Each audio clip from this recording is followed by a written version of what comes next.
Hey, what is happening, all you badasses out there in the Black Army radio realm? Welcome back. Or if you're new here, welcome to the movement, baby. We're glad you locked in, but before we get to it real quick, if the show's ever made you think, laugh, or feel some kind of way, do us a solid, hit that 5-star rating. Only takes a few seconds, means everything to us. Make sure you're following the show so you don't miss a drop. And that episode you've been meaning to share that you think's worth a damn, send that sucker to a buddy. All right? And now that we got the bills paid in this bad boy, how we doing today, Joel? Oh, not too bad. Can't complain, man.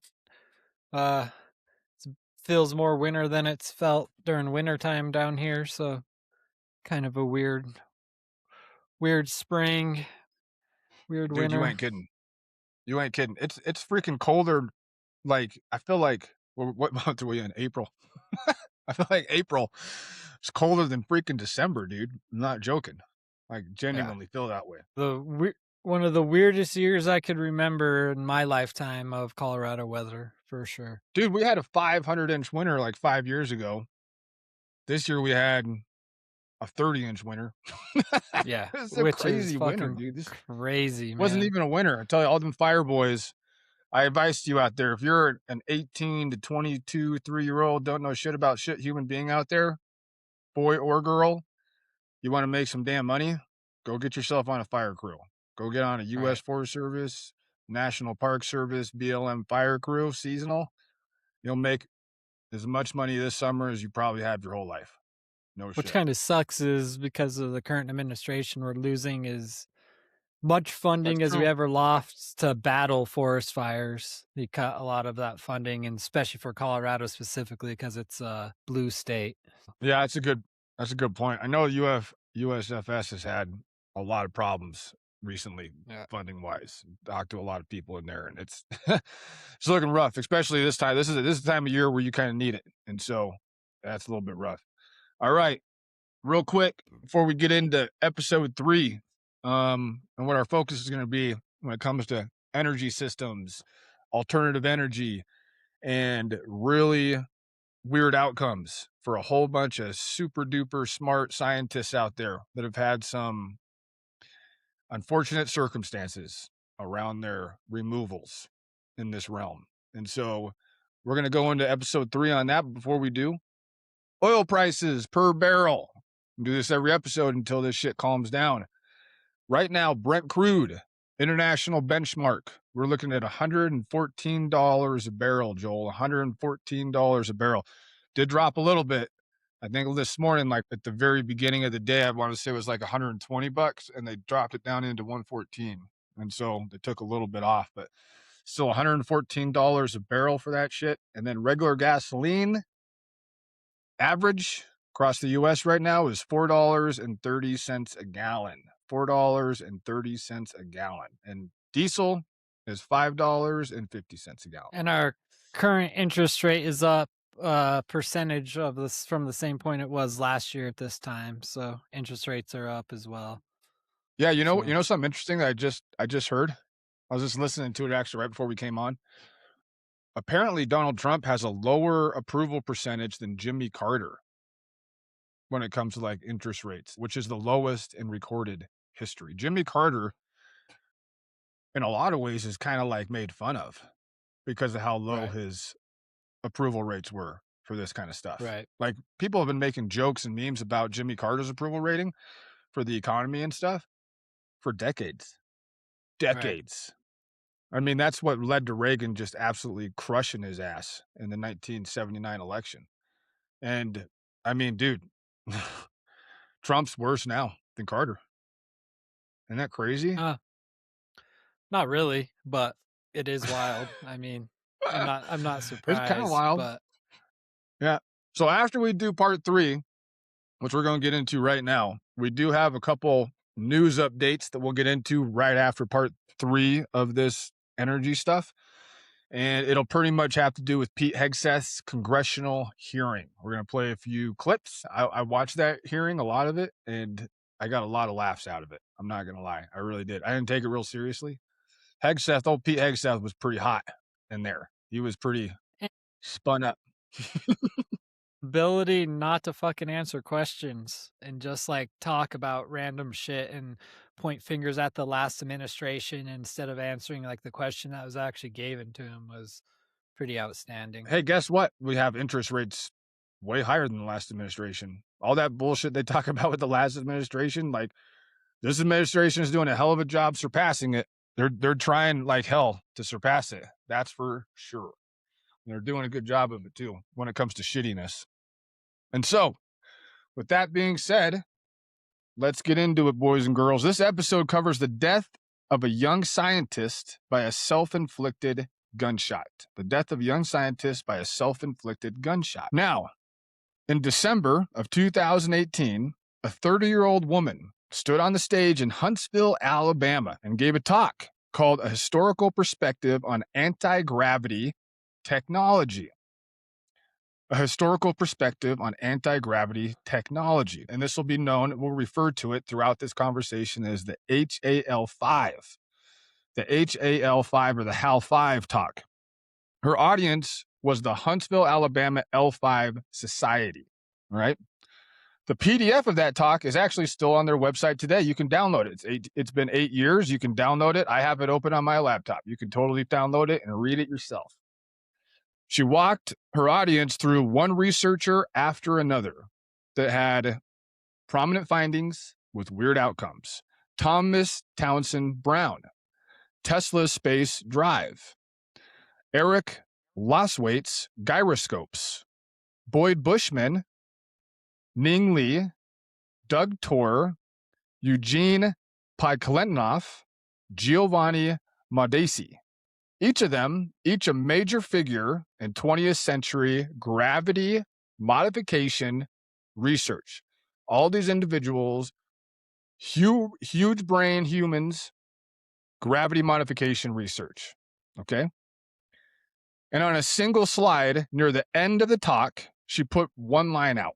The slide was titled Lee, Tor, Podkletnov, and Modesi panning underneath 4 bullet points. So she was using those individuals that she had previously mentioned. And under their names, she had this. Ning Li, Popular Mechanics article no longer available. Doug Tor, University of South Carolina research never made public. Podkletnov, ousted by University of Tampere. Giovanni Modesini, Wikipedia page and private page deleted. You got to hang with me on some of these names, bro. Like there's some terminology. Remember we said we don't speak the language. Okay. Right. Like there's some names and terminology here where I'm going to sound like an idiot. Okay. We're just going to have to deal with it. Okay. The research is never made public. The researcher is ousted from his or her university. The Wikipedia page or their personal webpage are deleted. That is a public list. Okay. On public slides in 2018 of what happened to people who worked on what she was about to work on what she was about to work on. Okay. 3.5 years later, June 11th, 2022, she was found dead in her Huntsville apartment of a self-inflicted gunshot wound. The Madison County coroner closed the case. No public investigative report has ever been released.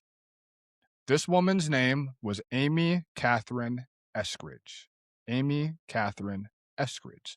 Some of you out there, I hope, have seen her videos that have become real prominent on social media. A lot of people thought that she died really recently. She didn't. But she has a ton of videos. They're all over X right now. I've saved a bunch of them. Very, very interesting videos to look into her, all the stuff she was talking about and doing, and the stuff she was warning about that she said was going to happen to her. And also, if you go down that wormhole of watching her videos, she's also autistic and kind of comes off a little weird, but she's really smart. And as far as the stuff she was like warning about and some of the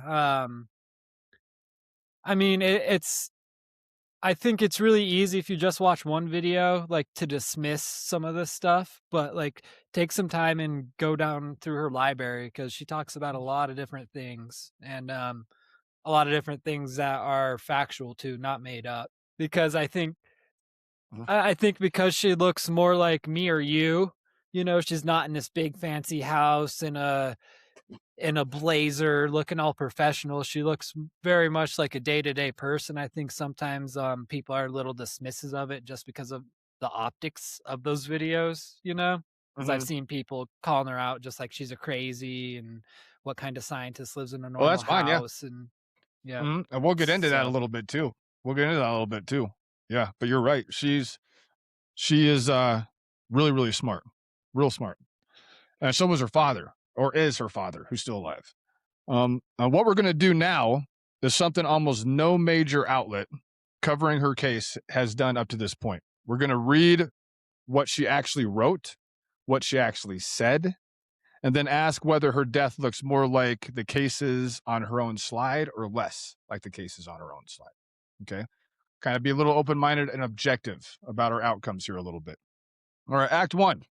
Who was she in her own words? The HAL 5 PDF and her two principal podcast appearances. That's kind of what this is going to be built on. All right. It's going to be built on that hour plus long demonstration she gave, or presentation she gave, I should say, and various interviews, podcast appearances that she had. One was on Jeremy Rye's Alien Scientist channel in 2020, and the joint Rise Mark Sokol interview in May of 2020. She was on both of those podcasts in 2020. We're going to use her own words whenever possible. Her actual academic and technical background. So, kind of like what Joel was talking about. What was her background? So she was born in 87 or 88. We don't really know which yet, 1987 or 1988, near Huntsville, Alabama. She was homeschooled through the Covenant Christian Academy after sixth grade. So after sixth grade, she was pulled out and then homeschooled through the Covenant Christian Academy.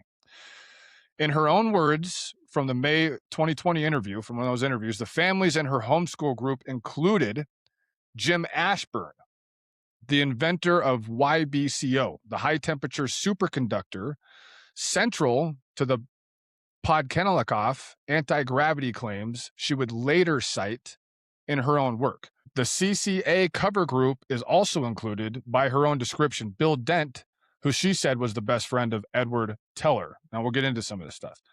That's what we're sitting with for a moment. The high temperature superconductor inventor who underwrites the most replicated category of over unity gravity modification claims in the field was a homeschool dad.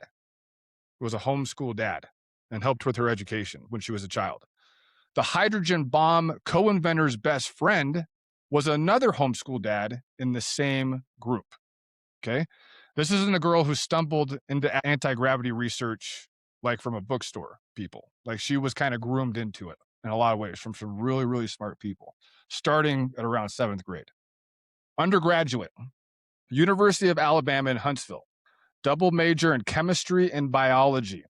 She did graduate. She wasn't a plasma physicist. That's not what she was. All right. She didn't have a graduate degree in physics, but it's actually more interesting than that. She did graduate research in MEMS, which is microelectromechanical systems, including testing piezoelectric micro cantilevers and gyroscopes. Joel, your day-to-day stuff you use in your job. yeah, Over there. right. She Can't even also spell it. worked, I know, right? She also worked on non-viral polymetric drug delivery and gene therapy systems. Okay. This is real laboratory work. This is what this stuff is. This stuff is real no shit scientific physics like laboratory work. And from her May 2020 interview, in her own words, quote, "I can learn a new field in 3 months. Name a field. I don't care what it is. Engineering, science, physics, material science, math, language, future arts," end quote. Born genius and verified by a lot of people with that statement. All right, the polymath claims, and for a lot of people out there that will hear something like that, sound like a lot of bravado, right? A lot of chest thumping. And polymath basically means somebody who is capable of being an expert in a lot of different things. That's what that definition to that term is, okay? But people who interviewed her at length and knew her really well, such as Rise, Milburn, or Sokol, came away describing her all the same way. She was, by their accounts, the real thing, self-taught in the lineage of inventor engineers, self-taught in the lineage of inventor engineers, not a credentialed academic. That wasn't her background. That's a different category, but it's not a fake category, right? Tesla, for example, wasn't a credentialed academic either. Who else wasn't a credentialed academic? Thomas Edison, Henry Ford, even Steven Spielberg, right? He's made some of the best movies we've ever seen. Just a few examples of people who are not academics and didn't graduate any kind of academia program. Her father, however, was a different story. And what is his background? Her father's name was Richard H., or I should say is, Richard H. Eskridge. All right, he was a propulsion researcher at NASA's George C. Marshall Space Flight Center in Huntsville. He specialized in plasma physics. Plasma physics was his specialty, and fusion technology. Plasma physics and fusion technology. That's what this dude did. Pulsed plasma propulsion concepts. This is another propulsion thing, Joel. They're big in the propulsion. So this little outfit that her and her dad ran, massive into plasma propulsion systems. The kind of work that lives at the boundary between civilian aerospace and classified defense propulsion. That's where they worked. That's how they worked. He retired from NASA in 2016. His name appears on co-authored NASA works as recently as 2021, where he helped co-sponsor a couple papers that were published. He was a chief technological officer of the Institute for Exotic Science. He was the one with the formal credentials. So he was the one with a lot of the massive formal academic credentials, was him. She was the kind of the one with the public spacing voice. All right. And together they built the company. The two of them built the company that does the plasma physics and fusion technology built around pulsed plasma propulsion. And since I just talked about plasma, I think, and we've brought plasma up a few times, I'd say in the last 3 or 4 podcasts, right, Joel? We haven't really talked about what plasma is, but I think it's a really, really good idea now to kind of give a definition of what when we say plasma energy or plasma itself, we're not talking about like if you get a tattoo and they're like, we're going to put this little piece of plastic over your tattoo so all your blood platelets and plasma can heal you better and you'll heal faster. It's not that kind of plasma. It's a different kind of plasma. It's a completely different kind of plasma altogether. Okay. So here's kind of the description or like what the book definition of plasma and plasma energy is. And some of these are some big words, so hang with me.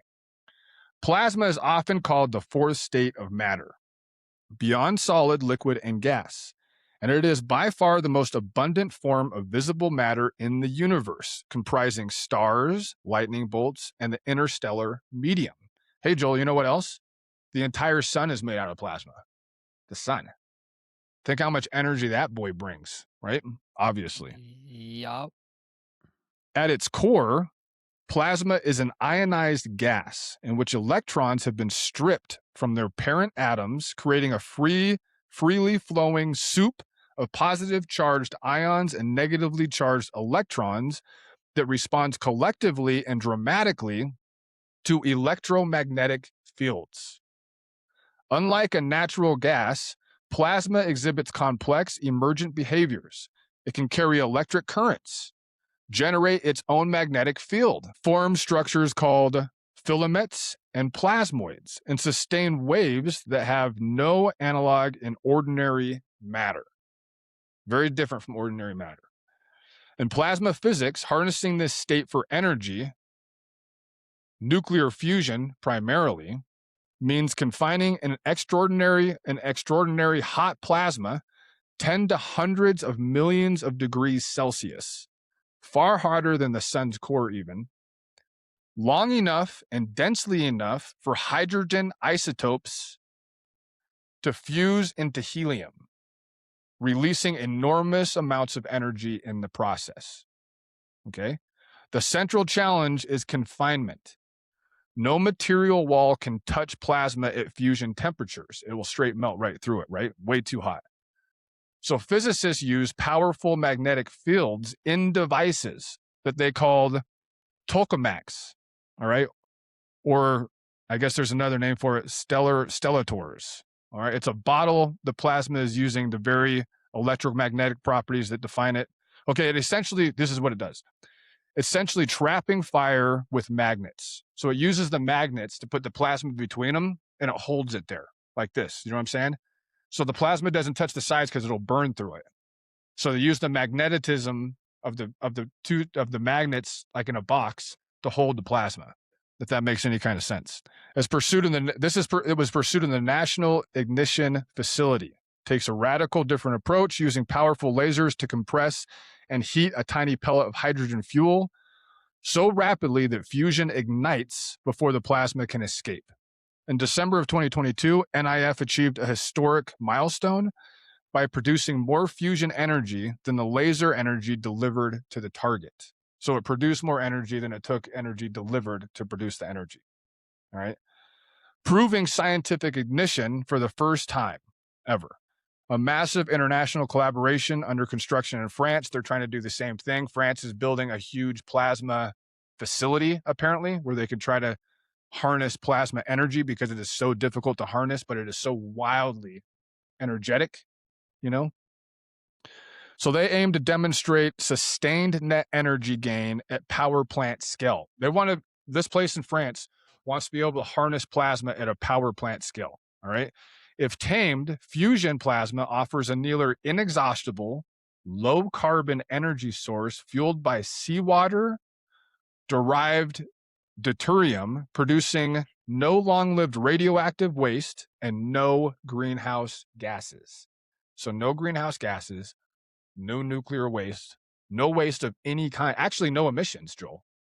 No emissions, really, of any kind at all, which is why physicists have pursued it for over 70 years, and why, with recent breakthroughs in high temperature superconducting magnets and laser technology, the dream of plasma power finally feels closer to reality than ever before. Does that make sense?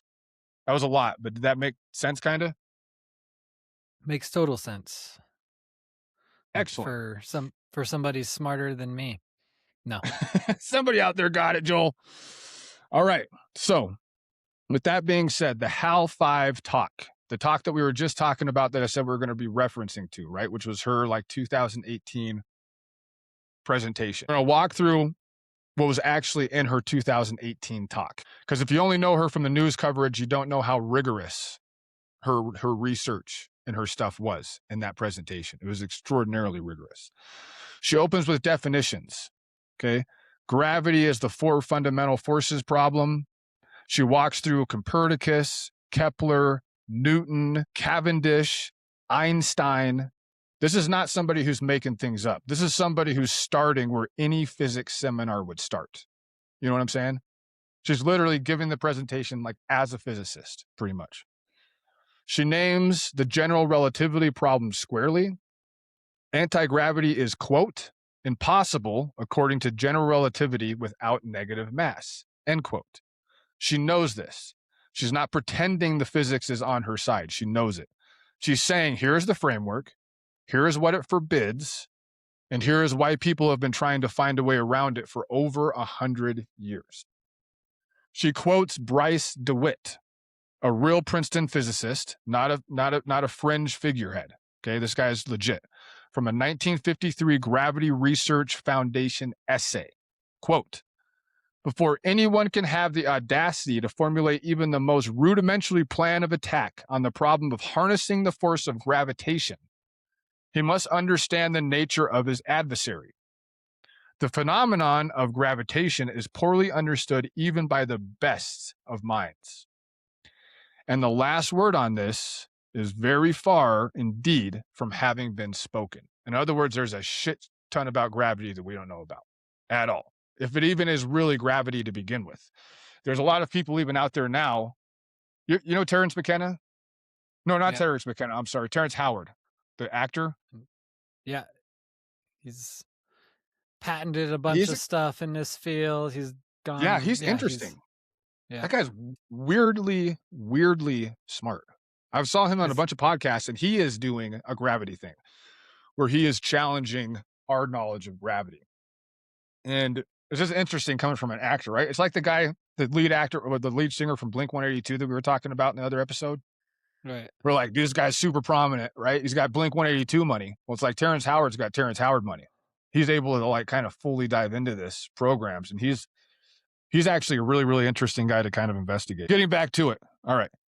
She names the Mansfield Amendment of 1973. This is a real law, all right?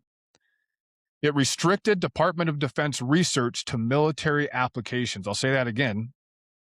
The Mansfield Amendment of 1973, it's a real law. It restricts Department of Defense research strictly to military applications alone and exclusively. So if the DoD is involved at all in your research, funding, anything else, it's going to strictly be to DoD military applications. Period. The end. Which she identifies as the moment most anti-gravity research moved into the private sector and into black budgets. Pretty much at that moment is what she's saying. That's when she identifies that most anti-gravity research moved into the private sector and into black budgets. 1973 from that law. It's also a fully defensible claim. It's fully defensible because you can research it on your own. All of that stuff. Just like we talked about with the Stephen Greer thing, right? So you can research all those people that are in his documentary, all their patents, their patent numbers, all that kind of stuff. You can verify it yourself. Then she talks through the cases, histories, like the historic cases. Townsend Brown's. Okay, so there's some good words here. All right, bro? Here's some of the historic cases. Townsend Brown's electrokinetic thrusters. Tesla's 1928 patent, which is patent number 1655144. That's a real patent number. You can look it up. For an electro propulsion space drive. The Serral generator, the Dean drive, the Wallace machine, Lathwaite's gyroscopes, the Hutchinson effect, Jim Woodward's match effect.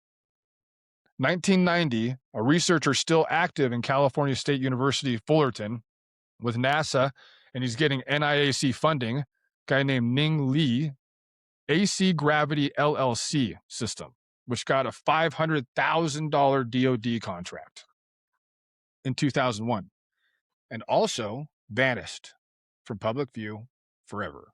That person with that $500,000 contract was one of the people that vanished forever that we were talking about before. Doug Torr's gravity beam generator, work at the University of South Carolina. The Podklevenov, the guy I was talking about early, right? Gravity shield effect, which apparently has been near replicated by a guy named Claude Poirier and tested by NASA in 2015 for whatever that thing is. Boeing's Phantom Works GRASP, or GRASP, which stands for Gravity Research for Advanced Propulsion. Gravity Research for Advanced Propulsion, which Boeing publicly admitted to in 2014 that they were a part of. Okay. This was all stuff that was in that presentation, man, you know? And then there was her concluding slide, the very last slide in her presentation. Quote, promising results always, this is the quote from that slide. Promising results always disappear into the classified realm. How do we fix this? That's her thesis statement, all right? Not, I have built a working device, not, I have proven Einstein wrong. Her thesis is every 100 years worth of inquiry into this question, into this very specific question, everything keeps disappearing. All the data, the inventions, the people, it all disappears all the time. It has for the last 100 years. And that by itself is kind of data that you can investigate and explore. All right, read in full, the talk is the work of a pretty serious person, not a fringe person. The skeptics who called her a fringe figure either never read it, didn't bother to read it, and chose to characterize her by her enthusiasm rather than her actual scholarship that she was presenting. Kind of like what you were saying about those X videos, right? Yeah. Where people they just get the front of what they're looking at for 30 seconds. Most people don't even finish the videos. They look at them for fucking 30 seconds and they turn them off and then they write some bullshit comment, right? And move on with their life. That's pretty much the extent of how most people knew her. The Institute for Exotic Science and what it actually was. So this is what her and her dad started. Her and her dad, who was the real big time NASA engineer, started what was called the Institute for Exotic Science. All right, founded by Amy Eskridge and her father, is a public benefit corporation. They literally wanted this to be an open source thing, Joel.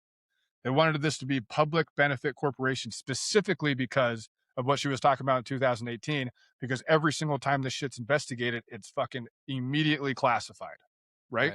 Or the people that worked on it are disappeared. So the company, the design was to benefit the public by definition. Specialized by their own corporate description in quantum computing, gravity modification, metamaterial science, and communications. That was their corporate description. Quantum computing, gravity modification, metamaterial science, and communications. Gravity modification is also propulsion. Right. It's important to know that. The team listed on the HLL and the HAL5 slides. So when she was talking about her team, what her team was going to be in 2018, it included R&D director Chantel Butler, creative director Nate Close, senior electrical engineer Paul Handy, and a government affairs director named Sam Reed. And that's the same Sam Reed who was the CEO of Geometric Energy Corporation, who later named one of his Earth orbit satellites in the company's Dodge 1 lunar payload after Amy. So this dude who was in their orbit, wildly smart guy, after she supposedly committed suicide in 2022, he named his project after her, the shit that he was working on. That's how much respect he had for her as an individual. It also goes to show that she was hanging out with like real people. These weren't just some nerds. Like, these were real scientists who believed in her research enough to put their name on it and say it with their chest out to like back her and do stuff like that. So if anything, that's not a fake it till you make it place. Yeah, it should legitimize her even more. Yeah, there's some fake it till you make it jobs you can have out there. You know what I'm saying? Like you can't fake it till you make it in Delta Force. You know what I'm saying? Can't do that shit. You can't fake it till you make it in a fucking physics lab. Right? You're not going to fake it till you make it in a physics lab any more than a tier 1 unit if you're kicking in a door, clearing a room. So, all right. In her own words from the 2020 interview, and this is a quote that's kind of gained a lot of attention. This is kind of one of her initial quotes, all right, from early on. Quote, "If you stick your neck out in public, at least someone notices if your head gets chopped off. If you stick your neck out in private, they will bury you. They will burn down your house while you're sleeping in your bed, and it won't even make the news. That's why our institute exists." End quote. That's why she said her and her father started the institute, specifically. She said that in 2020, not as paranoia, but kind of like as a strategy. You know what I'm saying? The institute business model was we have to be loud, we have to be public, we have to own our names in public because that's the only thing that will keep us alive. They all believed that. They had to believe they had to be very, very public about everything that they were doing because they thought it was the only way that they would stay alive. And she said that 2 years before her probable murder, suicide, whatever it was. And also don't think that there was some propaganda and people from the working against movements like this to slander her name and discredit what she does in that group as well. You know, there's a lot of money and a lot of stuff behind this. So from the beginning, she was on an uphill battle because she was making herself public. As soon as she did that, people started slandering her and everything else. So she was kind of the face of the company. You know what I mean? Right. And when you're the face of the company like that, like you are going to be the one to receive. Like, you're the one out there posting videos on social media, doing stuff like that. Like you're going to get, if there is any backlash, it'll probably come to you more than it'll come to anything else. You know, which definitely happened with her. Okay, where in the hell? Oh yeah, here we go. The targeting. Okay, this is we're going to get into that some of that targeted weapon systems we were talking about, Joel, with the directed pulse systems and stuff. What she described to Jeremy Rise and Mark Sokol, the unedited version. So these are on those podcasts, right, that she was on in 2020. From a May 2020 interview on the record on YouTube, you can find this on yourself on YouTube, not summarized, the actual quotes. The first one is the one almost every outlet kind of has run with, but in fragments. All right. This is what she wrote, quote, "We discovered anti-gravity and our lives went to shit and people started sabotaging us. It's harassment, threats, it's awful," end quote. Pretty interesting. Notice the word we, plural, right? It's not just her. She's talking about her entire team. Like her whole team is filling this. Her father, the institute, she's describing organized targeting against the entire group, not paranoia via an individual. She continues, and this is the line that has been almost completely buried in press coverage with intention, but it is the original recording from the same interview. Okay. "I need to disclose soon, man. I need to publish soon because it's like escalating. It's getting more and more aggressive. This has been going on for like 4 or 5 years. And over the past 12 months, it's been escalating, like more aggressive, more evasive, digging through my underwear drawer and sexual threats," end quote. They left that stuff out in most of the interviews on purpose. Okay. The media has left that part out. All right. 4 to 5 years of escalating harassment from basically 2018, 2020 onward, 12 months of intensifying, home invasions where the intruders went through her fucking underwear drawer, sexual threats. This is not the description of a woman who's anxious about her career. It's the description of a woman who feels like she's being terrorized. It feels different. You know what I mean? She also described in the same interview a man she described as being Eastern European, driving a Lexus, a guy that looked Eastern European driving a Lexus, who appeared to be tailing her in Huntsville pretty consistently. She gave specifics. She named patterns. None of these descriptions made it into the major outlet coverage of her death either. Any of that stuff, ironically. Now let's get into what she was talking about when it comes to the weapon system that she said assaulted her or attacked her or targeted her, either way. It's called the K-band emitter. The K-band emitter. This is a direct pulse electric weapon system. The device claim. So this was in 2020. This is where her detractors call her paranoid. This is where she's kind of like labeled as being crazy. You know what I mean? Is from kind of this stuff that she started talking about. And they started telling her that she was being really, really paranoid. And she started to get more and more worried. And she started to reach out to more and more people. Okay. I want you to listen to what she said and think about how it sounds in 2026 versus 2020. And this is important because in 2020, she sounded crazy. In 2026, she didn't sound crazy anymore. 1, she said the device targeting her was an RFK band emitter. She specifically said that. K-band is a specific microwave frequency range, roughly between 18 and 27 gigahertz is where it's found. It's real. It's absolutely real. It's used in things like radar, satellite communications, automotive collision avoidance systems, ironically enough, like while your car stops on the interstate when you're about ready to hit somebody, that thing. And it's also used in classified military applications. She said the one that she's describing that targeted her was powered by 5 car batteries inside an SUV that would park near her home or her lab. She said it was being used to surveil her, to read what she was typing in 3 dimensions through her walls, and to physically injure her. I'll say that again because this sounds, 5 car batteries inside an SUV that would park near her home or her lab. She said it was being used to surveil her, to read what she was typing in 3 dimensions through her walls, and to physically injure her. Okay. She showed her hands on camera. A lot of people have seen this. Burns, lesions. While typing about what she said her hands had been burned to hell and back. Quote, "The video is real. Anybody can find it. The injuries on her hands are pretty clearly visible. What caused them is the question, right? But the injuries aren't in dispute, and they haven't really been in dispute by anybody. People have actually verified it that knew her at the time, said that her hands were injured." That was also talked about that, the guy from Tennessee who referenced Burleson. that. I'll get to Yeah. him. But you're right. Yeah, so Representative Burleson out of Missouri, I believe. And we will absolutely get to him.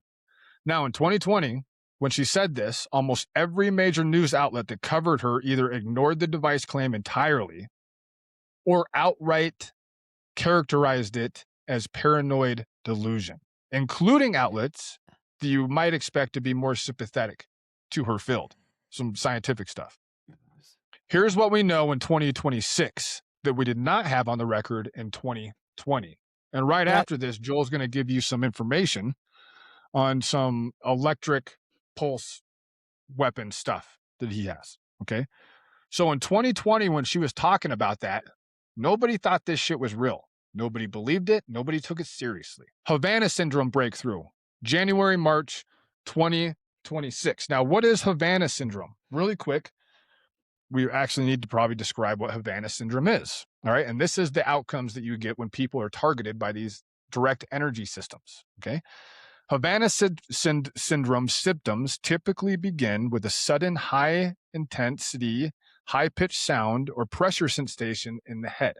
The most common reported symptoms include severe headaches, dizziness or vertigo, ringing in the ears and tinnitus, cognitive difficulties, brain fog. Remember we talked about brain fog, bro? With that Air Force general last episode. The one left his house with his pistol, leather pistol, all of his other shit at home. Said he was, and they were trying to dismiss his case by saying that he had brain fog. And hearing loss is another thing, that another outcome associated with this. These incidents often occur at night with long-term impacts, including insomnia and fatigue. That's the symptoms of Havana Syndrome. Now, January and March 2026. So from 2020, when she first started talking about this stuff, to 2026, right?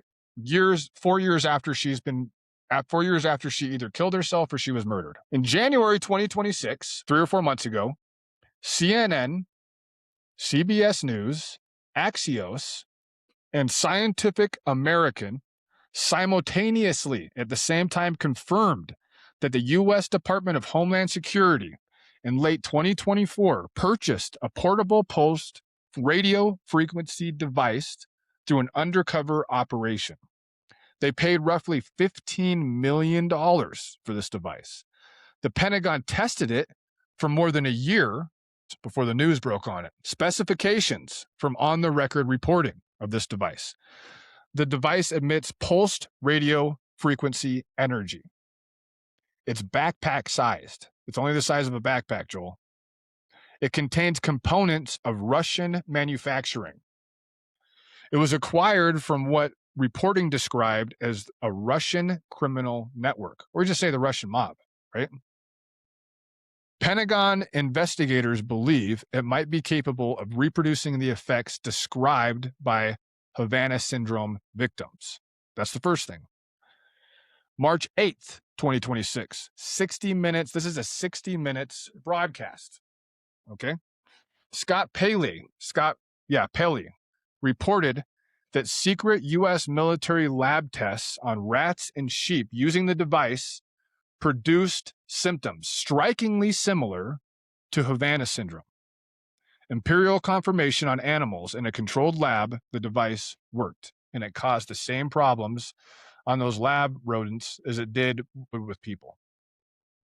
Lieutenant Colonel Greg Edgreen, a retired Army officer who led the Pentagon's investigation, told 60 Minutes on the record he is confident Russia is behind the attacks and that they are part of a worldwide campaign to neutralize U.S. officials and prominent scientists.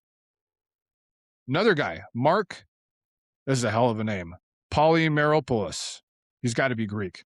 Mark Polymeropoulos, retired CIA officer, has spoken publicly about moral injury from the agency's response to victims, how the agency basically just blew off all. We'll get into who some of these victims are because it's way more than Amy Eskridge. Way more. There's like thousands of people who are reporting this kind of shit, believe it or not.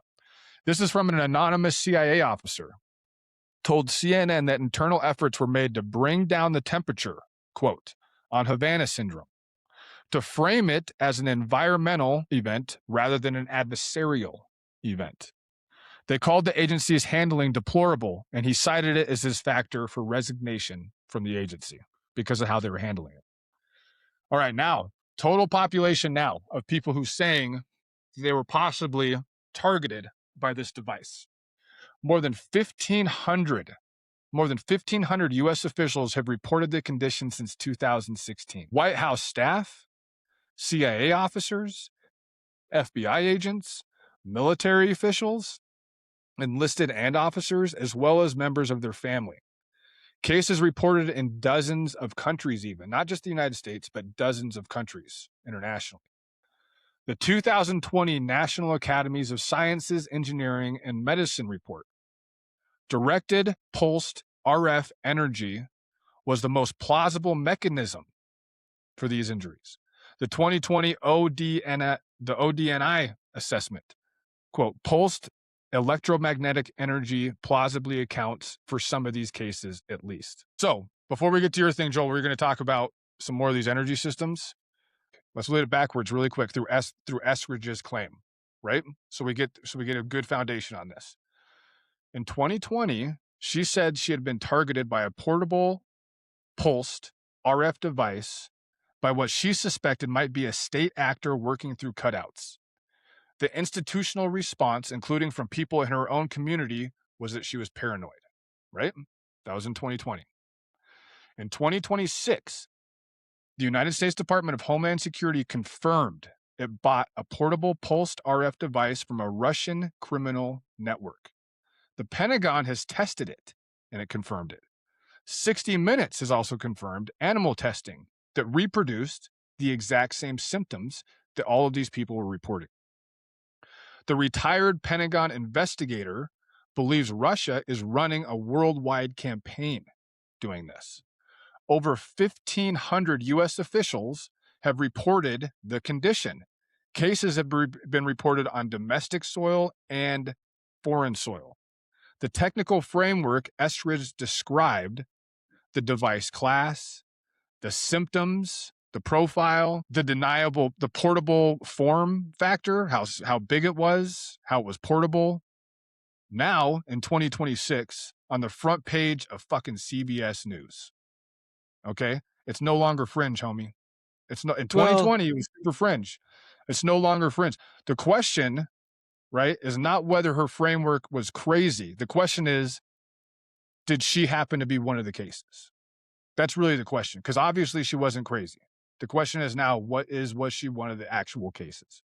And so with that, go for it, bro. All right. So when I first heard this story and I heard that she was talking about direct energy weapons, I as well was like, you're a little out there. And it comes to find out, and this is we've been working on these for a while, and I'm just going to give you a couple points on as far as like the key technology categories of these direct energy systems, because you have a couple different categories from them. You have high energy lasers, HELs. They use light to burn through materials or to dazzle sensors or to confuse sensors. Popular in counter drone and counter missile missions. Then you have high-powered microwaves, and that's what Ty's talking about with the K-band. And there's also another system that was implemented they started research in the United States in 1997, and it's the ADS system, and that's the Advanced Denial System. And then you have sound acoustic weapons that they use, like LRAD, which is for non-lethal crowd control. People speculate that they use that or one of the other weapons in Venezuela in this recent takedown. And then the next one is particle beam and plasma weapons, and these are more in the experimental stage. They require massive amounts of power, and that's been the biggest problem with them, is the amount of power they require. But with the stuff we found out in plasma, I imagine those are taking some pretty big steps forward. But mostly with this, I'm going to be talking about the high powered microwaves, or like Ty was talking about the K-band or ADS. I'm going to talk about the Havana Syndrome again. This is a little more insight of what Ty was talking about. Havana Syndrome. Starting in 2016, over 130 U.S. diplomats and CIA officers in Havana, Cuba, and later worldwide reported sudden sensory phenomenon followed by debilitating symptoms. The symptoms included intense pressure, loud noises, vertigo, and cognitive impairment. The medical findings, investigations by the National Academies of Science concluded that pulse radio frequency energy, aka microwaves, was the most plausible cause. Some victims suffered permanent traumatic brain injuries as well. And then another attack that was on domestic soil. This was from a former U.S. Space Force lieutenant. You could find him on YouTube talking about this. I forget his name. I don't know why I don't have it, but he is on YouTube. He reported being targeted 5 times at his home in Northern Virginia between August and December 2020. He describes sensations of electric shocks, intense head pressure, muscular spasms that resulted in a cracked vertebrae. So some of these symptoms, this becoming public, Havana Syndrome was the first like big step in saying like there's weapons out there that exist. And the surprising thing is, I'm not sure when this data was disclosed, but I got this from a government site talking about the files, and Ty was talking about K-band, and I also mentioned the ADS, the Advanced Denial System. And this is something that we started testing in 1997. And the system was unveiled in 2001. Between 2002 and 2007, the development occurred under the Defense Department Advanced Concept Technology Demonstration Program. In 2007, Raytheon delivered an ADS System 2 to the U.S. Air Force. In 2010, the ADS was deployed to Afghanistan, but was shortly recalled afterwards. I'm just going to compare what the ADS and the KRAD systems are, because these seem like the two most plausible systems that they're using for these direct energy attacks. And then I'm going to go over some of the side effects from them. Okay, first I'm going to do an active denial system. This was an American developed system. Its frequency is at 95 gigahertz. That's a millimeter wave. Proposed non-lethal crowd control, permanent security, and denying access to specific areas. So it sounds like they would be shooting this at people. They'd feel these symptoms and not want to go. The mechanism emits a force beam that heats up the top 1/64th inch of the skin, creating intense, intolerable burning sensation and forces individuals to move. Seems similar to what was going on with her hands.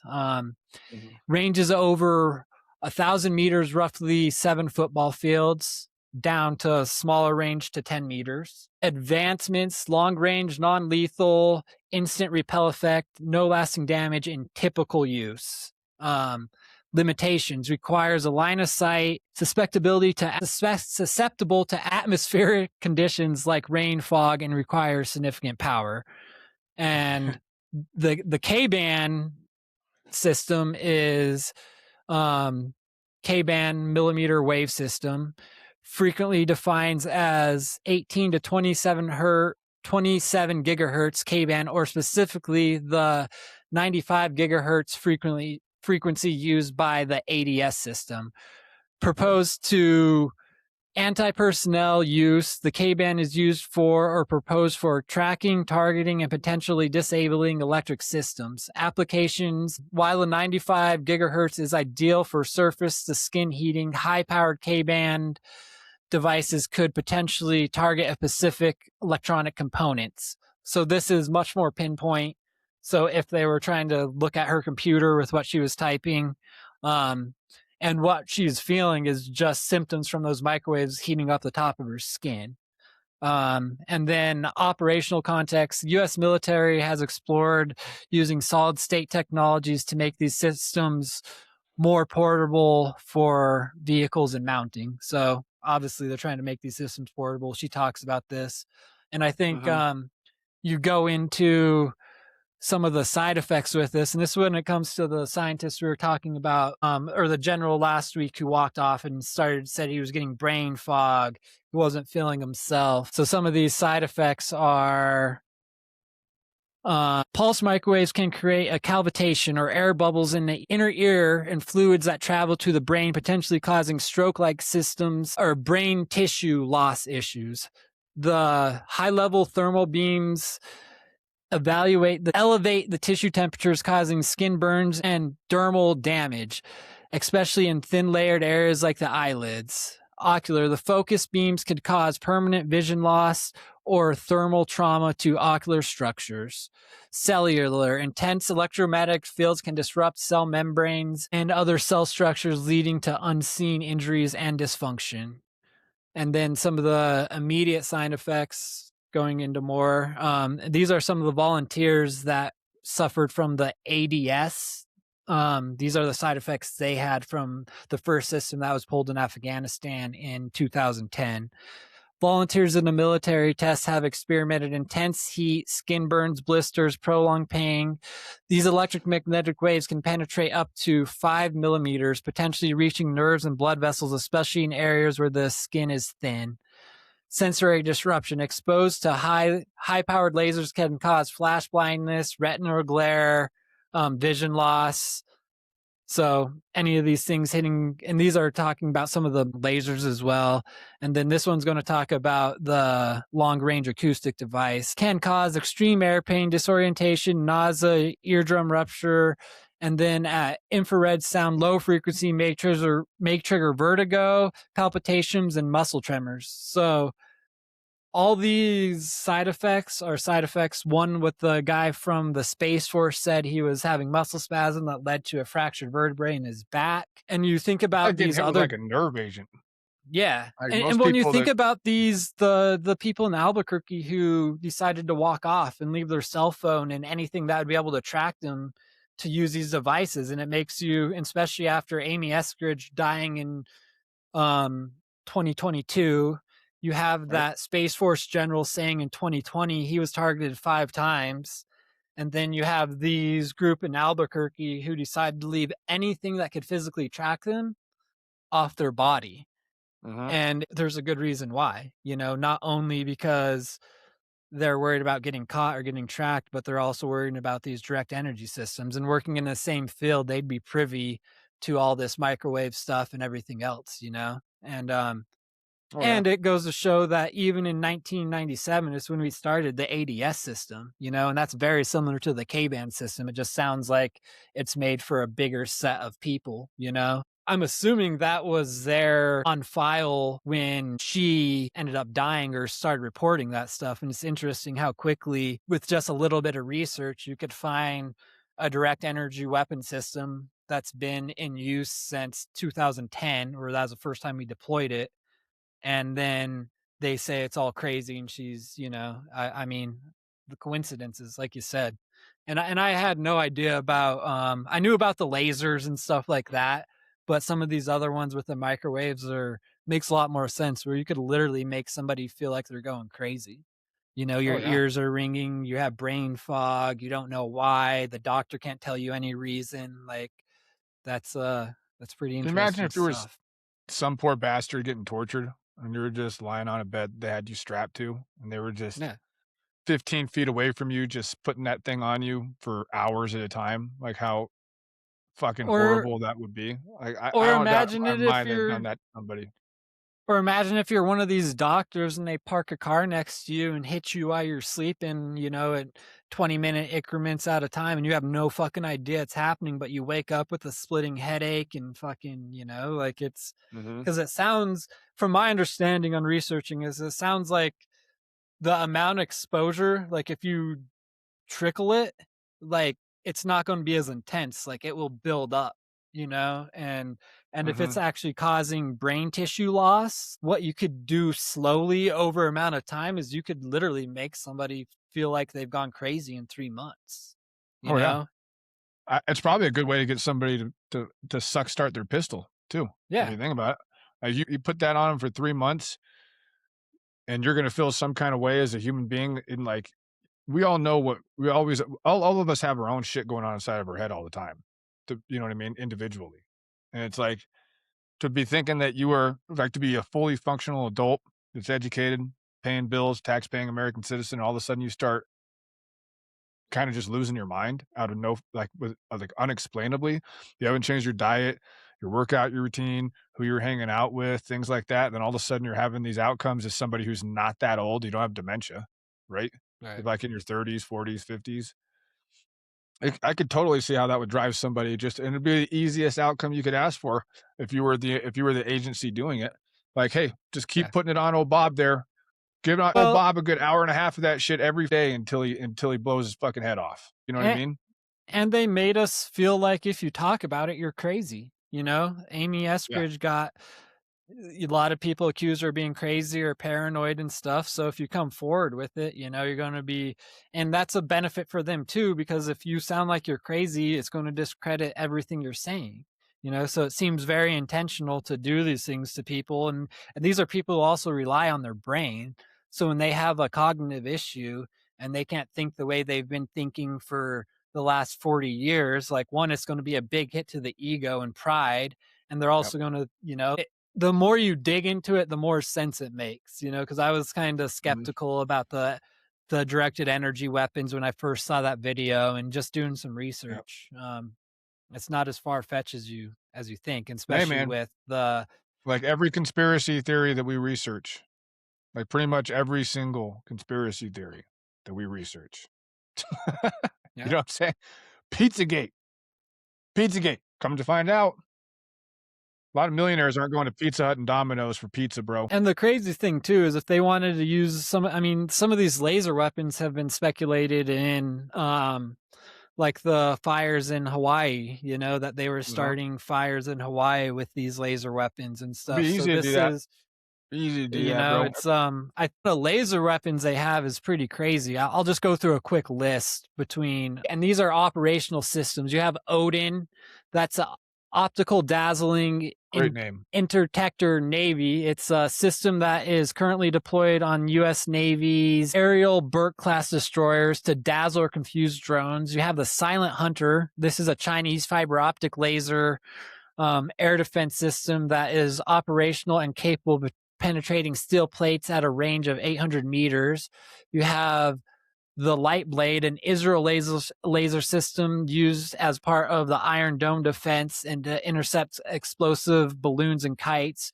You have the integrated drone detection and interdiction system operated by the Indian Army with several operational units providing counter drone capabilities.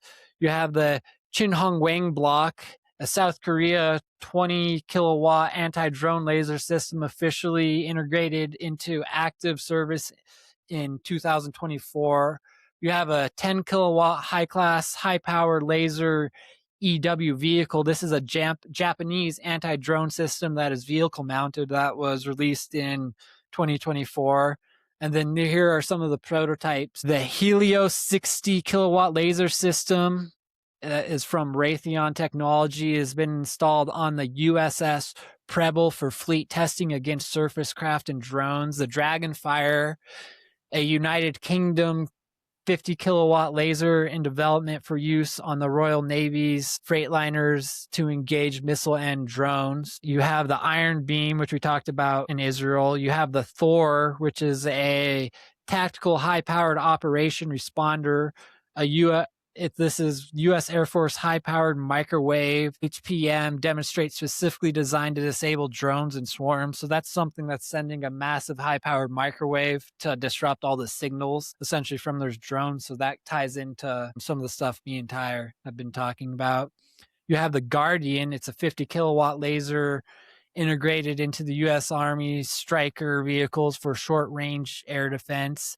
You have the Helma P, a French anti drone weapon tested at sea to increase defense against small threats and aerial threats, essentially. So, and then we talked Nice. about LRAD, which is the sonic and acoustic weapon system as well. They started developing in the early 2000s and they were being implemented as in the beginning of Afghan and Iraq and slowly tested and made better until now. So it's I'll kind of tell the you what, history and what we have. pretty cool. I'll tell you what though, I'm surprised they haven't renamed the Odin and Thor laser systems to like the St. Peter and Joan of Arc laser systems or something. Yeah, You know what for I'm real, saying? That's for pretty real. pagan, Jill. I don't think Yep. they've gotten to that yet. They probably just don't even know about it. If they knew about it, they'd definitely rename it. Pagan shit. Doesn't sound very Christian Zionist to me, man. You know what I Nope. mean? We still got more with Amy. So here we go. The pre-mortem text. So the before death text, right? That she sent out. Got a lot of attention. She sent it to a guy named Frank Milburn. Frank Milburn. Who's Frank Milburn? He's a retired British intel officer, a retired British intelligence officer. So on May 13th, 2022, about a month after their correspondence began between the two of them and 29 days before her death, 29, less than a month before her death, she sent out this text to Frank Milburn, who's a British intelligence officer. Quote, if you see a report that I killed myself, I most definitely did not. If you see a report that I overdosed myself, I most definitely did not.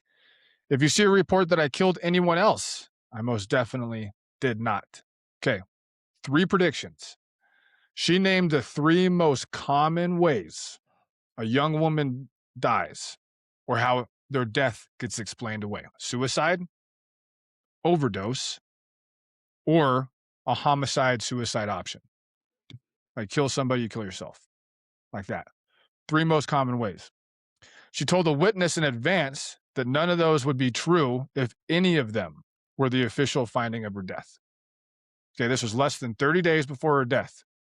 And she said, if I'm found dead and any of these causes are the reason why I'm dead, you need to be highly speculative of it. Okay. 29 days later, the official finding was the first one she mentioned in that text. Madison County coroner stated self-inflicted gunshot wound. Local police closed the case almost immediately, as they do with most suicides. It's usually closed pretty damn quick. No public investigation report was ever released to the public, ever. The Daily Mail confirmed in 2026, after the case resurfaced, a young woman wrote in advance that any future suicide findings should be treated as suspicious. The suicide finding came, no investigative report exists. That's where we're at. They closed the case on her immediately, even after reading all those texts and everything. All right. When the Pentagon owns the weapon you said was used against you. Okay. The DHS, Department of Homeland Security acquisition and what it means.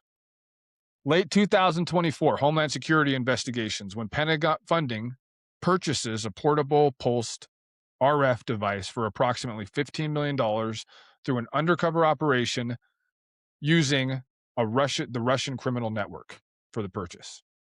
2025, Pentagon tests the device for more than a year. The findings were briefed to Congressional Oversight Committee, but they were not made public. They were confidential, classified. January 2026, year after that, CNN, CBS, Axios, Scientific America breaks the story simultaneously. The device exists and the U.S. has it. The device exists and the U.S. has it. March 2026, 60 Minutes confirms animal testing procedures that equate to Havana Syndrome class symptoms in rats and sheep. 2026. The implications. The U.S. government has acknowledged through actions, if not through words, that a portable directed energy weapon capable of producing neurological injuries actually does exist. It can be acquired through the black market. You got 15 million bucks, Joel? And currently is in adversary hands as well as allies' hands, right? Because they bought it from Russians. I could see our government or a foreign government doing it, you know? I Oh, could yeah. see reasons why Mhm. it's one When or they the say, other, or mhm. Yeah, when she says somebody looks Eastern European in their car or something, you're talking about a dude with a thick neck, thick jawline, you know what I mean? Blonde right, hair, Eastern European looking, I don't know, but it's like, it could obviously be an American. Like, I have right, no doubt, like the Tuskegee experiments, MK Ultra, right. right? The goddamn fucking heroin fields in Afghanistan when the Taliban was in charge of opium fields in Afghanistan in 2001. They weren't even producing enough opium to even be measurable on a graph. As a matter of fact, it was zero. And then 2 years after the invasion, Afghanistan is producing more opium and opioids than any other state in the fucking world. While we're double dipping, we're incarcerating our own people for using opioids, while the United States is making a killing defending opioids in Afghanistan. Yeah, I'm pretty sure I'm pretty sure our government can do it. Pretty sure, Yeah, right? we're capable, and foreign governments also have a dog in a fight, but it's For sure. still nonetheless. So, the domestic cases. More than 1,500 U.S. officials reported having Havana Syndrome since 2016. The list includes White House staff, CIA officers, FBI agents, military officials, and their families. 2. Cases on domestic U.S. soil, including in Washington, D.C. Reported as far back as November 2020, 2 members of the National Security Council, one the day after the presidential election, one the week after the presidential election. A White House official described the onset also while she was walking her dog, ironically enough. If portable pulsed RF weapons are in adversary hands and have been used on U.S. soil against national security staff, the question of whether they could have been used against a Huntsville-based aerospace researcher who was loudly attempting to publish foundational anti-gravity research is no longer fringe, homie. It's no longer fringe. Maybe it was fringe in 2020. Just like Pizzagate, shit ain't fucking fringe anymore. It is, given everything we now know, a question that has to be asked and investigated. Right? Okay. And going back to the congressman you were talking about, the representative, Republican Representative Eric Burlison of Missouri, on the record with a reporter named Benny Johnson. Quote, and this is what he was quoting about Amy Eskridge. She was telegraphing to friends and family that she was being harassed.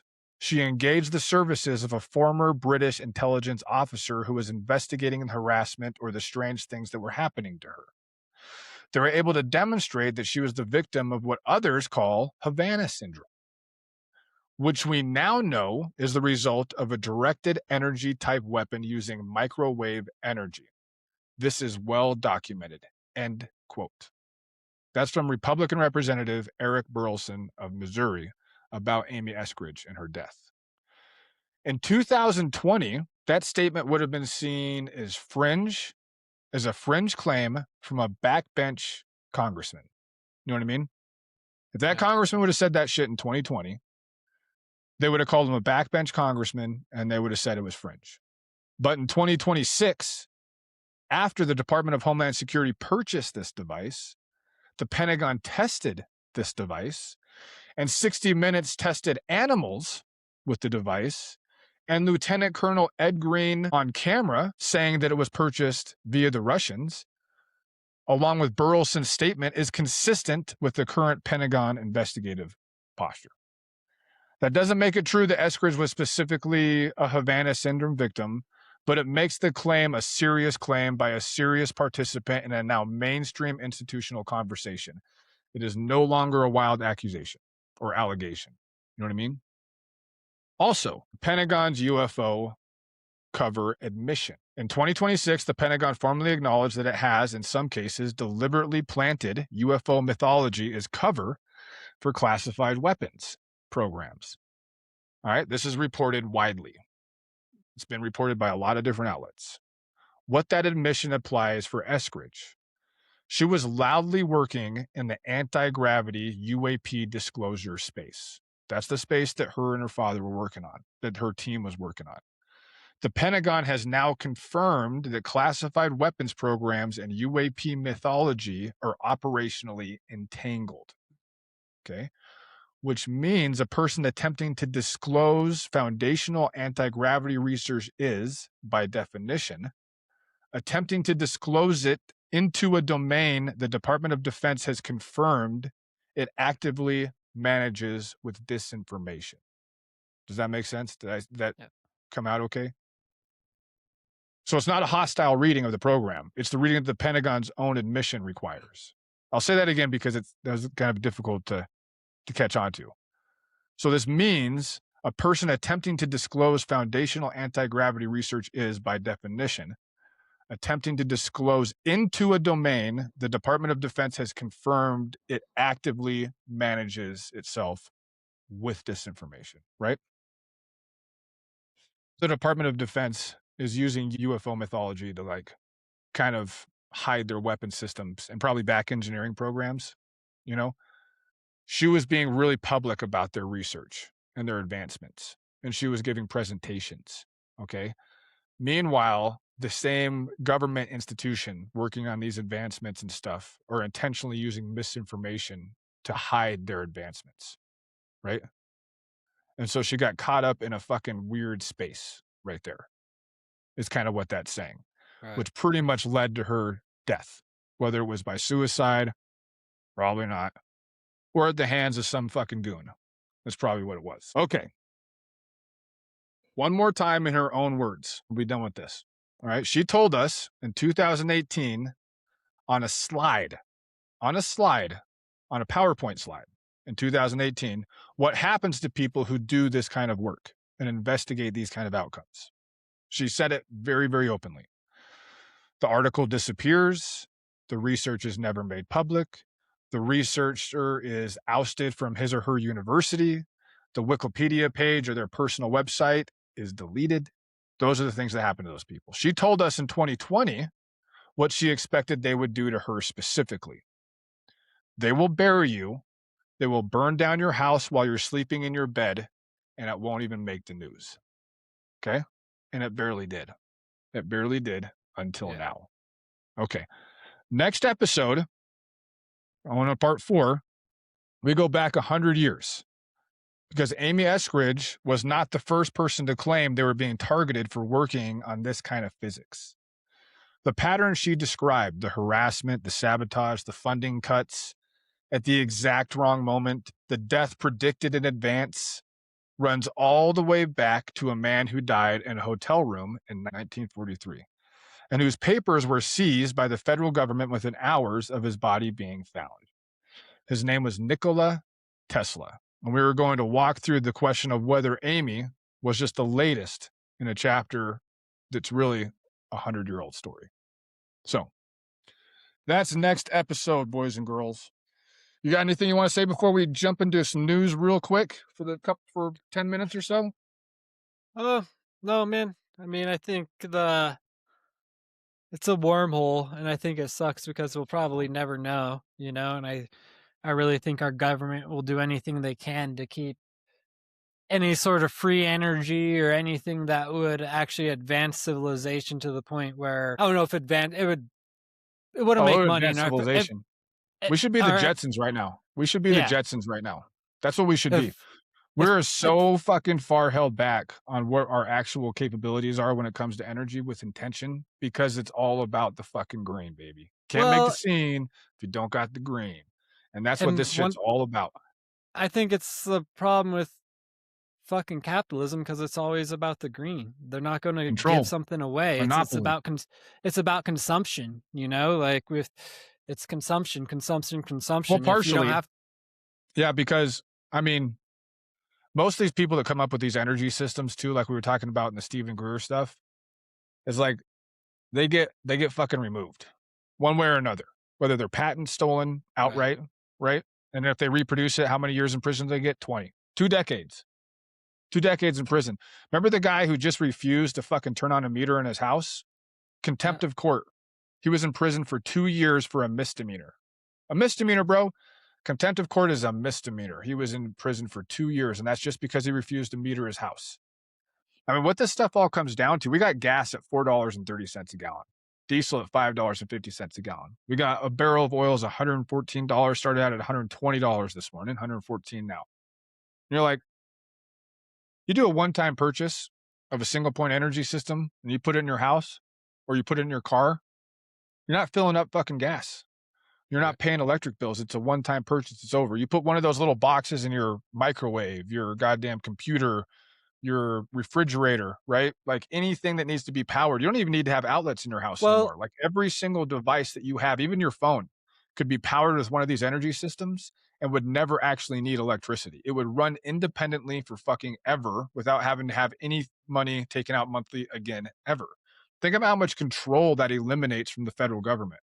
Well, All and of these bills, all of them. it eliminates control, and it also eliminates the fight of climate change and that cudgel that the left and right use to go back and forth. Like it eliminates that conversation. If you have energy that's going to be there forever and has hardly any damage to the ecosystem around it, the energy sector is a big thing when it comes to running for politics, whether it's Oh yeah, renewable dude, energy or energy's oil and gas. we fight And if wars. We yep, and fight entire wars for energy.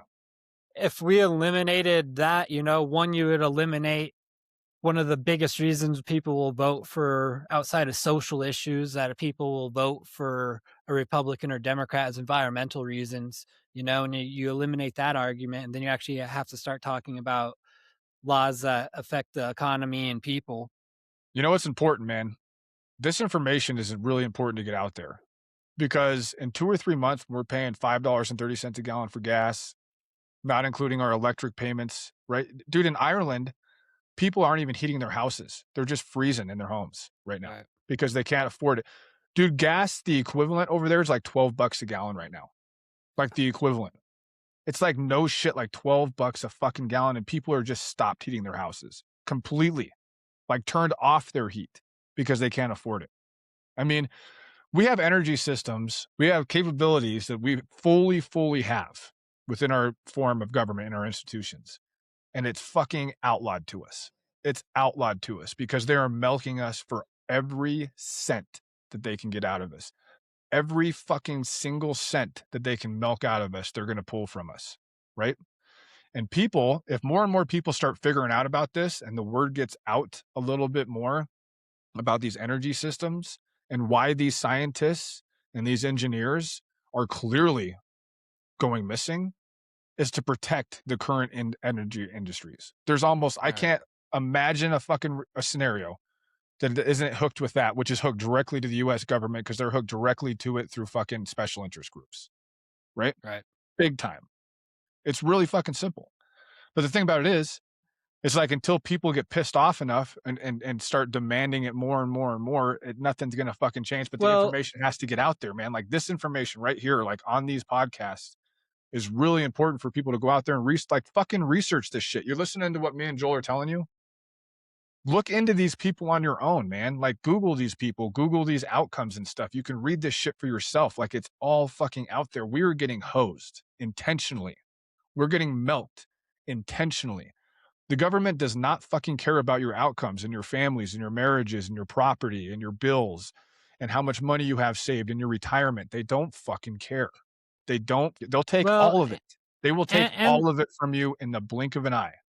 And they've made it to the point where they make us feel like we need energy, like your banking, everything's done on a computer, a cell phone, things that need to be plugged in, charged, so like they put us in a spot to where like we need energy. And I don't think people realize how much of our economy is based on consumption. Like if we as American populace said, like, we're just going to go on strike.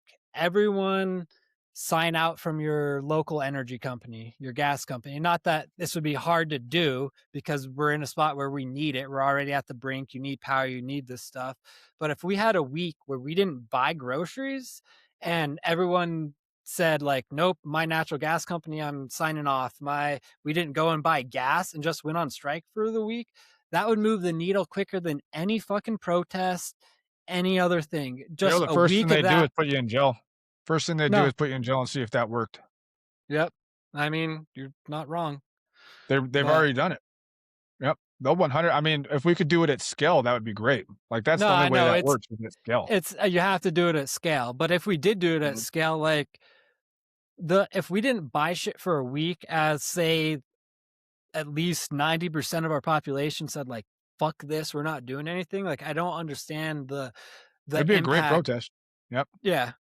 It'd The make a impact big that would difference. It really have. would. Mhm. And it's fairy tales. I know people because we're already so divided that'll never fucking happen. But I mean, I don't know, man. 70% of our economy is based on buying shit in a week. That's how I think a America lot of people are flows, starting to really kind of come together on a lot of things. You know what I mean? right? Like on people on the right and the left. Just like how Trump's ratings or whatever like they're the lowest. They're lower than fucking Jimmy Carter. Jimmy Right, Carter is a joke meme in cartoons. right, A joke meme in cartoons all the time when it comes to economy, inflation, any gases prices, fuck, everything. He is the president that everybody always mentions is like one of the presidents you never wanna be like, right, and when it comes to all of the measurable outcomes right now, he's sitting worse than fucking Jimmy Carter, and not by a little bit, by a pretty good margin.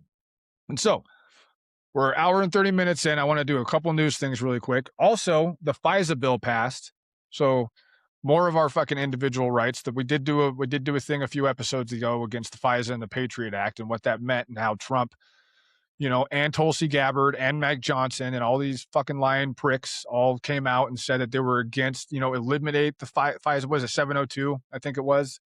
Like eliminate it. They all posted on Twitter and Truth and like Instagram and everything else. And then as soon as they get into power, what do they fucking do? Every single one of them vote for it. right, Every single one of them vote for it. Because now we're in a war with Iran and it's really, really important that we can get into all your fucking shit to make sure that the Iranians don't kill you. Don't you know? That's why it's so right. important. And so, yeah. So anyway, that shit passed. It's going to go for another 3 years. So fucking no privacy with that. That was just the status quo, I guess. And so Pete Hegseth was at a congressional hearing. He had some pretty interesting stuff. And so this is about the nuclear strikes, right? We destroyed the nuclear sites in Operation Midnight Hammer, right? Initially. And this is kind of a confrontation he had with a congressman over like, why are we fighting the war if the nuclear sites were destroyed and like blah, blah, blah, blah, blah. And so this is actually a pretty darn good conversation. They haven't broken yet. Okay, we haven't gotten there yet for all of the. Well, their nuclear facilities have been obliterated. Underground, they're buried, and we're watching them 24/7. So we know where any nuclear material. Reclaiming my time for a quick second here. We had to start this war, you just said, 60 days ago, because the nuclear weapon was an imminent threat. Now you're saying that it was completely obliterated? They had not given up their nuclear ambitions, and they had a conventional shield of thousands So of. Operation Midnight They're the Hammer weakest accomplished nothing of substance. It You're left us missing- at you're exactly missing the the same point. place we were before. So Their, much so their that we had to facilities start were a bombed war. and obliterated. Their ambitions continued. Okay. So what I love about this one, dude. So he's like, no, they're still thinking about nuclear weapons. Right. They're still like, they're still thinking about it. It's like the thought police. It's like the whole First Amendment thought police shit, right? With like, don't say anything about Israel. Don't say anything about Black Lives Matter. Don't say anything about COVID. Don't think it either. If you think it, that's even worse or just as bad as saying it. Basically, he got himself caught. You know what I mean? And then he's like, well, I mean, we did destroy it. We totally destroyed it. We Operation Midnight Hammer was a wild success, but they're still thinking about nuclear weapons. Like they're still in their brains. They're still thinking about making them. Right. Yeah, it's fucking. And I just. Dude, I love that one, man. I love that one. I replayed that a couple times because it was so fucking retarded. Like I was just like, dude. So now we're going to war, and we're willing to kill 13 of our own soldiers that we know of so far to be thought police. Right. International thought police. Because Iran they can't even think about it. Like it can't even be in your cranium. Like if it's in your brain, if a nuclear weapon is flying through the air in your brain, or you're thinking about Einstein making a nuclear weapon in your brain, you're the enemy. And we must kill you. We must kill American soldiers to kill you. Maybe they wouldn't be like, want a nuclear so bad if their ill-tempered little brother next to him, Israel, who is a dot on the map compared to the size of Ukraine, didn't have fucking a whole bunch of nukes as well. Like it'd be one thing if we were holding Israel and Iran at the same level, but it's not. Like it's just, yeah. Oh no, yeah. I mean, every time I hear one of these motherfuckers talk, whether it's they're being subpoenaed for something, whether it's an interview they're doing, I just feel like they fucking gaslight the shit out of us. They can't answer a question. Oh, yeah. They talk Dude, about this next how video is even better. I got another audio clip that's even better. It's even better. let it rip. I'm gonna let it rip. Okay, so this is Pete Hegseth again, and he's having a debate with the congressman, right, about the war being a quagmire. All right, and this is really going to quickly transition into if you don't support Trump, if you don't support the war fully, regardless of economic outcomes, you don't support the troops. Welcome back to 2002. Ladies and gentlemen, welcome back to 2002. I hope you appreciate how reckless it is. When I said reckless, feckless, and defeatist of congressional Democrats at the beginning, that came after watching you say the same thing on CNN this morning, a quagmire. My generation served in a quagmire in Iraq and Afghanistan, years and years of nebulous missions and utopian nation building that led us to nothing. What we have right now, the way you stain the troops when you tell them 2 months in, Congressman, you should know better. Shame on you. Calling this a quagmire 2 months in. The effort, what they've undertaken, what they've succeeded, the success on the battlefield that could create strategic opportunities, the courage of a president to confront a nuclear Iran, and you call it a quagmire, handing propaganda to our enemies. Shame on you for that statement. And statements like that are reckless to our troops. Don't say I support the troops on one hand, and then a 2-month mission is a quagmire. That's a false equivalation. Who are you cheering for here? Who are you pulling for? Our troops are doing incredible work. They've done incredible things for the entirety of this mission and achieved incredible battlefield successes. And you sit there and go on TV for your clickbait about quagmires. It undermines the mission. Your hatred for President Trump blinds you to the truth of the success of this mission and the historic stakes that the president is addressing, which the American people support. Yeah. Which the American What people what support. fucking American people support? I fucking This is the and thing. another Dude, thing. So they don't live in the real world, bro. They don't live in the in real the world at all.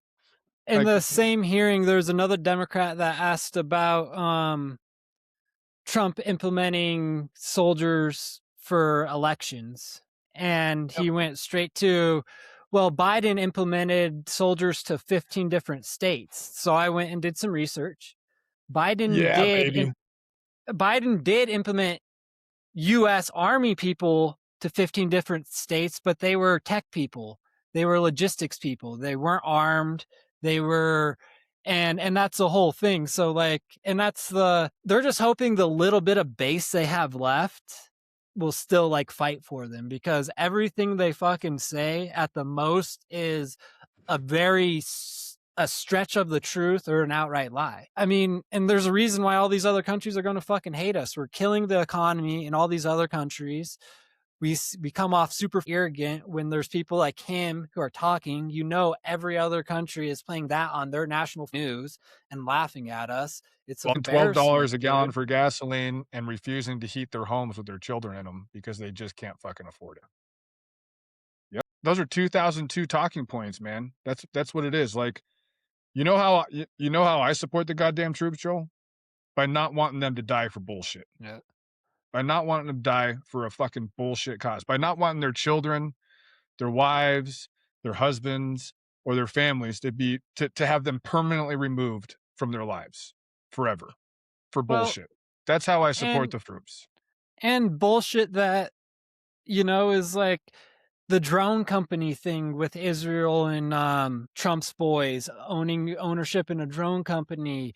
There's been proof that Barron bought oil right before the war started. You know, like they're making hand over foot right now. Why we I thought Barron was fucking going to enlist. yeah, fucking right. 6'5" motherfucker. I could put a ruck on that guy. He should be able to move out. You know, hey man, we lost 35,000 dudes in Korea. Was it worth it? Would supporting the troops would have made a difference at all with that? What 55,000 in Vietnam? For what? For fuck what? That's almost 100,000 motherfuckers for 9/11, dude.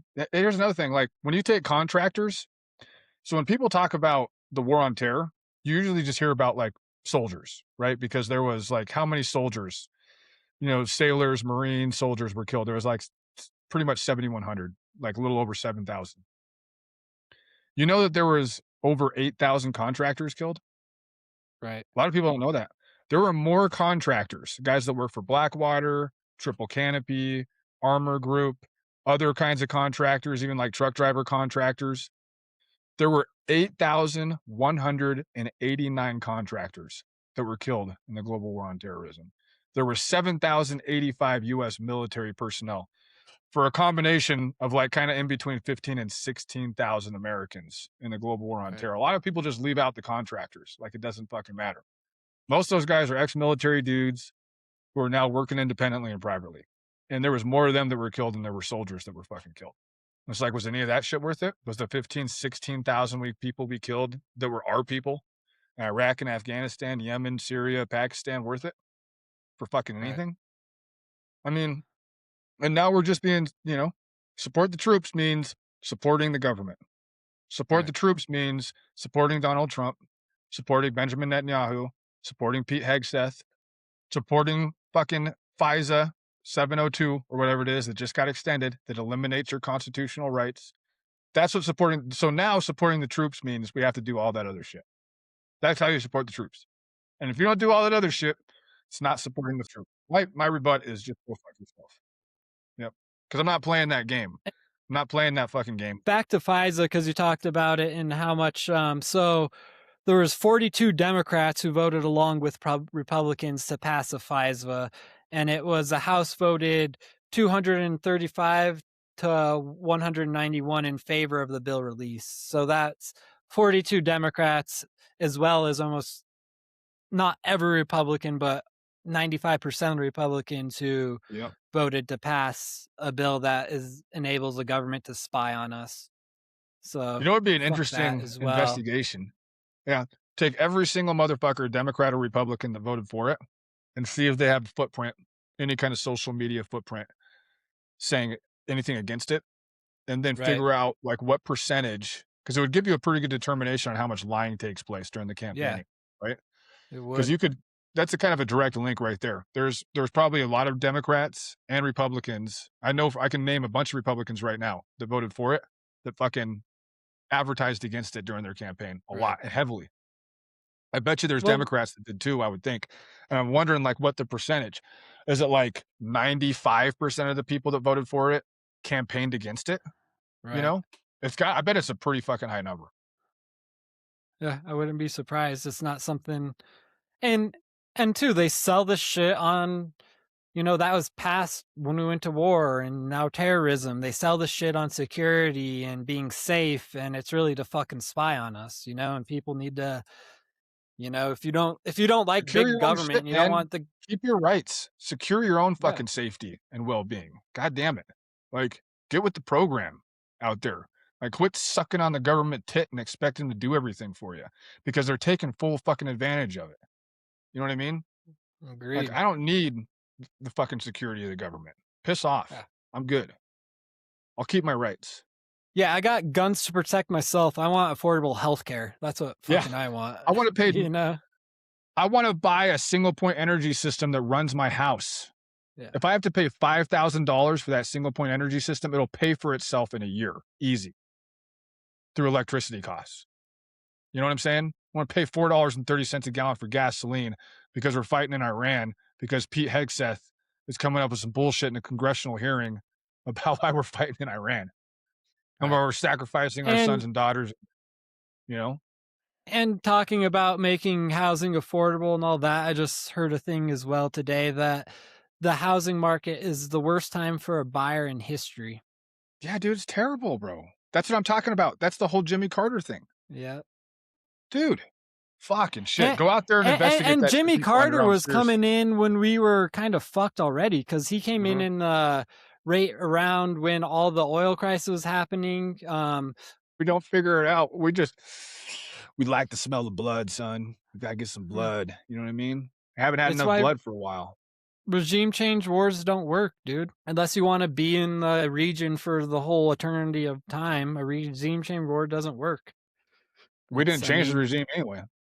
No, I know. We made it worse. We put in the no. fucking younger, super duper fundamentalists in there, man. The people that are kind of like, yeah, I want to get punched in the mouth now. Like the old timers don't want to get punched in the mouth. The younger guys, they're ready to get punched in the mouth.